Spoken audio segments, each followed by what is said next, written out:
வணக்கம். நான் டாக்டர் காவ்யா. நான் வந்து ஆப்ஸ்டெட்ரிஷியன் அண்ட் கைனகாலஜிஸ்ட். நான் ரெலா இன்ஸ்டியூட் குரோம்பேட்டில் இருக்கேன். அங்கே evening கன்சல்டண்ட்டாக I am just put in to that job.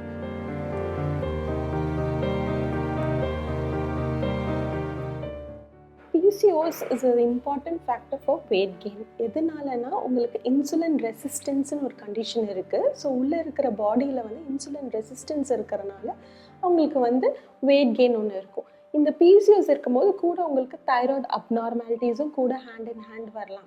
அதுவும் ஒன் ஆஃப் த காசஸ். இன்னொன்று வேறு எதெல்லாம் வந்து உங்களுக்கு PCOSஸில் வரும்னா உங்களுக்கு வந்து ஒரு இன்க்ரீஸ் ஹேர் க்ரோத் இருக்கும். அது வந்து ஒன்றா உங்களுக்கு வந்து பாடியில் எல்லா இடத்துல பார்க்கலாம், இல்லை அப்பர் லிப்பில் கொஞ்சம் இருக்கலாம், இல்லை கழுத்துக்கு பின்னாடி ரொம்ப திக்காக வந்து ஒரு மாதிரி டார்க் கலர் ஸ்கின்னாக இருக்கலாம். ஸோ இதெல்லாமே வந்து அப்புறம் இன்னொன்று லோவர் சின், இதெல்லாம் வந்து ஒரு மேல் டைப் ஆஃப் பேட்டர்னில் உங்களுக்கு ஹேர் க்ரோத் இருக்கும். இது எல்லாமே ஒரு signs of symptoms of PCOD.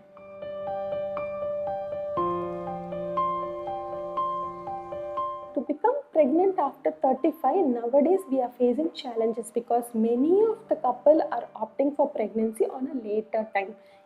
Either because of personal reasons, illati they are attached to the work pressure, illati one couple வந்து ஒருத்தர் இன்னொரு இடத்துல இருக்காங்க, இன்னொருத்தங்க is posted somewhere, so they are not able to meet together.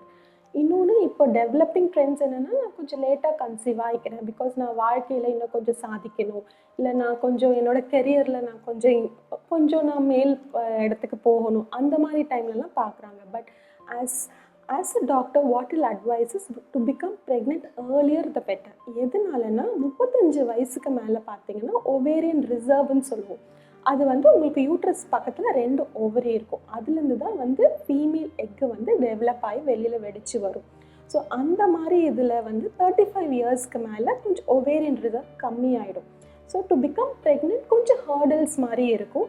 இன்னொன்று கொஞ்சம் வயசு ஆக ஆக உங்களுக்கு complications in pregnancy will become more, like diabetes, hypertension, ரத்த கொதிப்புகள், இல்லாட்டி வலிப்பு வர்றது, இல்லை சுகர், இல்லை ப்ரெக்னென்சியில் இருக்கிற கொஞ்சம் மல்டிஃபேக்டோரியல் தைராய்டு அப்நார்மாலிட்டிஸ், இந்த மாதிரி நிறையா கண்டிஷன்ஸ் வந்து more than 35 it becoming more in our days.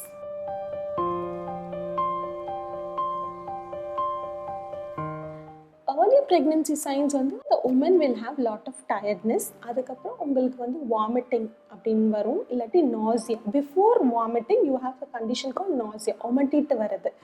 இது வந்து ஏர்லி ப்ரெக்னென்சி சைன்ஸ்னு சொல்லுவோம். இல்லாட்டி உங்களுக்கு மைல்டாக டர்ட்டி ப்ரௌன் டிஸ்சார்ஜ் வரலாம், அது இம்ப்ளான்டேஷன் ஸ்பாட்டிங்னு சொல்லுவோம். So these are the signs of early pregnancy. இன்னொன்று வந்து உங்களுக்கு இன்க்ரீஸ் ஃப்ரீக்வன்சி ஆஃப் யூரினேஷன், அடிக்கடி யூரின் வர மாதிரி இருக்கும், மைல்டாக ஒரு லோவர் டிஸ்கம்ஃபர்ட் இருக்கும்.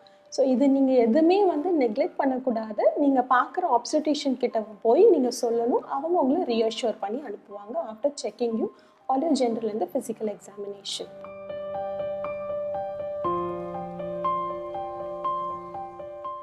பிரெஸ்ட் லம்ப்ஸ் வந்து நார்மலாக ஒரு ஸ்கூல் கோயிங் கிட்டோ, இல்லை வந்து ஒரு ரீப்ரொடக்டிவ் ஏஜில் இருக்கிற உமனோ, இல்லாட்டி கொஞ்சம் வயசானவங்க, இவங்க எல்லாருமே அவங்களே தானாக செக் பண்ணிக்கலாம்.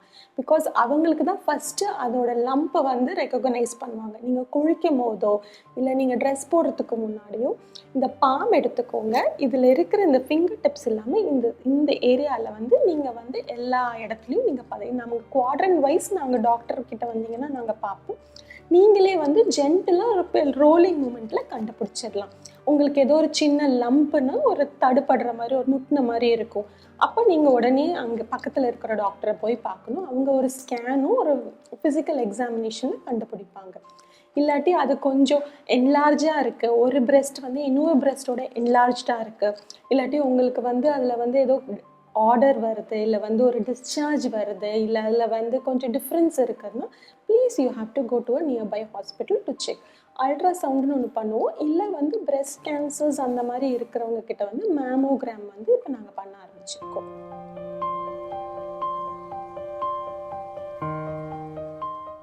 ஸ்க்ரீனிங் அஸ் சச் வந்து இப்போ நாங்கள் ப்ரீ கன்செப்ஷனல் கவுன்சிலிங்னு இப்போ கொடுக்க ஆரம்பிச்சிருக்கோம். Once the couple get married when we are planning for pregnancy ஒரு டாக்டர்கிட்ட வராங்க. அவங்கக்கிட்ட வந்ததுக்கப்புறம் நாங்கள் மேல் சைடும் ஃபீமேல் சைடும் சில பிளட் டெஸ்ட்லாம் எடுத்துடுறோம். அவங்களோட எல்லா சிஸ்டம்ஸ் நல்லா இருக்கா, அப்புறம் ஃபீமேலுக்கு வந்து ஸ்கேன் பண்ணி யூட்ரஸ் எப்படி இருக்குது, வேறு எதுவும் லோக்கல் இன்ஃபெக்ஷன் எதுவும் இருக்கா. அதுக்கப்புறம் சத்துள்ள டேப்லெட் வந்து கொஞ்சம் ப்ரீ கன்செப்ஷனலாக வி ஆர் ஸ்டார்டிங். பிகாஸ் நிறைய பேருக்கு இப்போ விட்டமின் டி டெஃபிஷியன்சி இருக்குது. பிகாஸ் சன்லைட்டில் போகிறதில்ல, அவங்களோட எல்லாமே வந்து சிஸ்டம் எல்லாமே உள்ள ஏசி ரூமில் உட்காந்து செஞ்சிட்ருக்காங்க. வெளியில் வந்து ஃபிசிக்கலாக முன்னாடி மாதிரி நடக்கிறது இல்லை. இது வந்து நான் அந்த இண்டிவிஜுவலோட தப்புன்னு சொல்லலை, இப்போ நம்மளோட காலங்கள் அப்படி மாறிடுச்சு. ஸோ முன்னாடியே ஒரு டாக்டரை பார்த்துட்டு, ஒரு கைனகாலஜிஸ்ட்டை பார்த்துட்டு நீங்கள் ப்ரெக்னென்சி பிளான் பண்ணுறீங்கன்னா மேல் அண்ட் த ஃபீமேல் வந்து ஆப்டிமைஸ் லெவலில் வந்து செக் பண்ணிக்கணும். அதுக்கப்புறம் ஃபோலிக் ஆசிட்னு ஒரு டேப்லெட் நாங்கள் இப்போ ஆரம்பிக்கிறோம் for the female, because any time த கப்பல் கேன் பிகம் ப்ரெக்னென்ட். ஸோ 3 மாதம் முன்னாடியே ஆரம்பித்தா குழந்தையோட பிரெயின் டெவலப்மெண்ட் அது எல்லாமே கொஞ்சம் நல்லபடியாக வரும். உறுப்புகள் ஏதோ ப்ராப்ளம் அனாமலிஸ்ன்னு சொல்லுவோம், அதெல்லாம் கொஞ்சம் கம்மியாகவே இப்போ ஏர்லி டிடெக்ஷனும் பண்ணுறோம். அதுக்கு தகுந்த மாதிரி டெஸ்ட்டும் இருக்குது, அதுக்கு தகுந்த மாதிரி பிளட் டெஸ்ட்லலாம் ஈஸியாக நம்ம கண்டுபிடிச்சிடுறோம்.